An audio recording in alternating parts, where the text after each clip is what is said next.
Hey guys, Fully Mobson.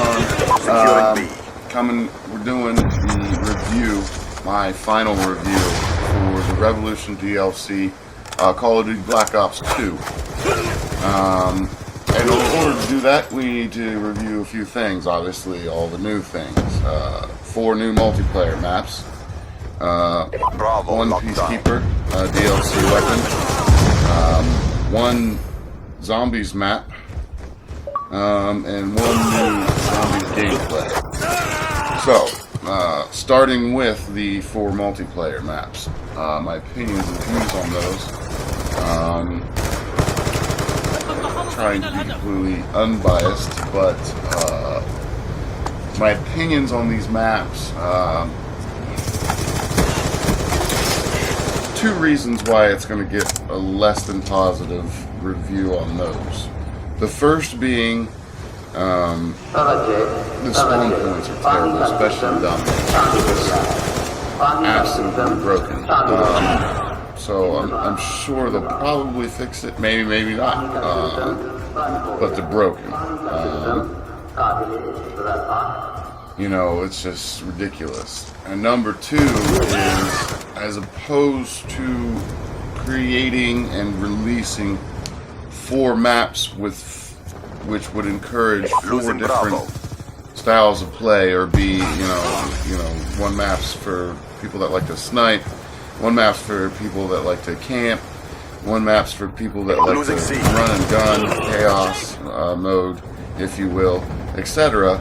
They seem to be all, what I could tell, pretty much the same style of map, as wherein it's not necessarily my type of play style, but I understand that other people like to play this way. Would be the camp. It's really campy. There's a lot of places where people are just posted up the whole game, and it seems to encourage that type of play on all 4 maps. Not necessarily my thing, but hey, not everybody likes to play the way that I do, and that's the good thing about Call of Duty. But they could have at least, instead of all 4 of them being that kind of way, you could have thrown in, something for the snipers, or run and gun.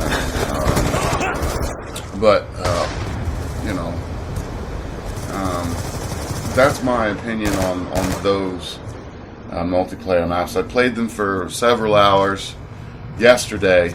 I don't see myself voting for those maps a whole lot. And it's just because of that. That's just my way of doing things. Let's go to the DLC weapon, the Peacekeeper, and why I think it's absolute trash as a weapon.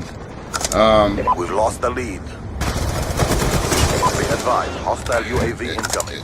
It looks like an upgraded version of the UMP-45, which, let's face it, the UMP-45 just looks like a UMP with a longer barrel, etc. It sounds like it's as loud as an LMG. You can hear that thing from across the map, but doesn't do anywhere near comparable damage to an LMG. In fact, if you get 2 kills out of 1 clip on the Peacemaker, you should, celebrate, cheer, jump up and down, dance, spin around, on your head, whatever, because the damage on that gun is ridiculously low, in my opinion. It just doesn't kill. Okay. Now, granted, I like to run with things that are either one-shot kill, or M8A1, 4-round burst of done. But even still, I run with some SMGs that put hurting on people. But this thing just lacks in comparison. It's so loud. The iron sights are obstructed on top of that. In my opinion, the recoil is nasty. If you lay on that trigger, your gun's going to be way up in the air and to the left. Now, other people were telling me they didn't see the recoil. It's there. It's too much. There's too many downsides to this gun. I mean, really, if you wanted it to even come to any kind of par level with any of the other submachine guns,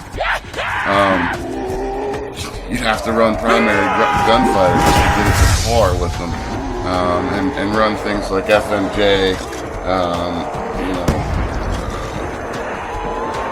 possibly rapid fire.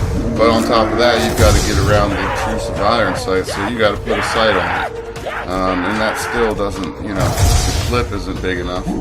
So, and it takes forever to reload. I made the comment last night to somebody. I'm like, wow, this gun takes, you you kill one person if you get all the bullets in one from one clip, but it takes 12 months to reload the gun.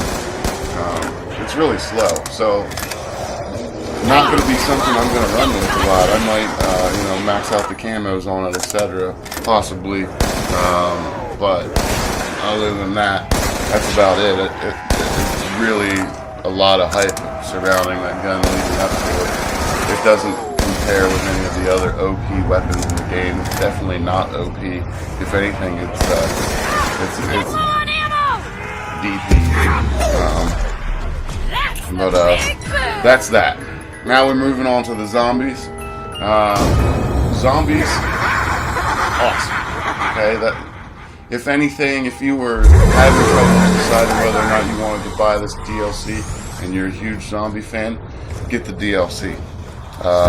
The new map, excellent work. I mean, it's difficult. It's a difficult map, and you have to stick with it, and it can really be irritating as hell sometimes, and that's really what keeps a lot of people playing and coming back for more pain. But it's a great map. I'm a little dissatisfied with how easy it was to do the Easter egg and how it's already done, both sides of it completed by the community. But I mean, maybe that's just a sign of how good we're all getting at doing that. But it's a great map. I definitely get it. The only problem is if you plan on doing the Easter egg and getting the achievements for it, you will have to have a 4-player zombie team to complete this Easter egg. So make sure you have that available. It's difficult to find zombie team members who want to do the Easter egg or anything other than killing.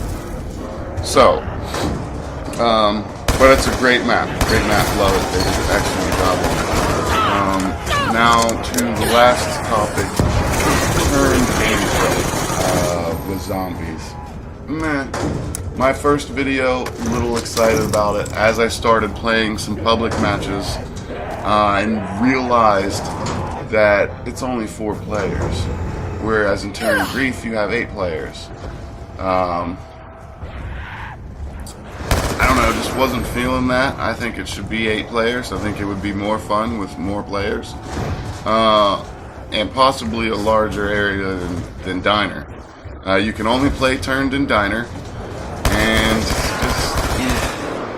it's fun, but I think it's for me, it's going to be one of those game modes that I pretty much only play if I'm in a group with a group of friends and they suggest, playing some Turn just to have a little fun.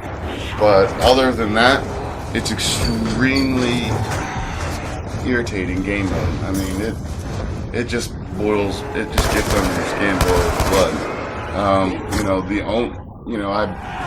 You can do so well, but at any minute it can change up on you. And the only times in a public game where I was winning, all times where I was winning the game, host dashboard, so game over. You don't get to win. So that was irritating, but it's an okay mode. I'm not going to say it's horrible. Hey, it's fun to play. Give it a couple plays, but it's not something I'm going to see myself returning to play constantly, over and over and over and over again. Not happening. So in finale or synopsis, if you will, my final score for this Revolution DLC is going to be, out of 10 points, I'll give it a 7 out of 10. and that's generous. But mostly because the new zombie map is definitely worth it, in my opinion. So that's my score for Revolution DLC for Black Ops 2. And that's what I'm sticking to. I'm sticking to my guns there. We're gonna give it that. And make sure you guys subscribe to me and stick around. I've got more videos coming out. We've got a lot going on with the channel, so stay tuned. We got a lot of exciting things coming up in the future. Make sure you subscribe and stick around and watch my videos. I guarantee you won't regret it. This is Maba-san, and I'm done.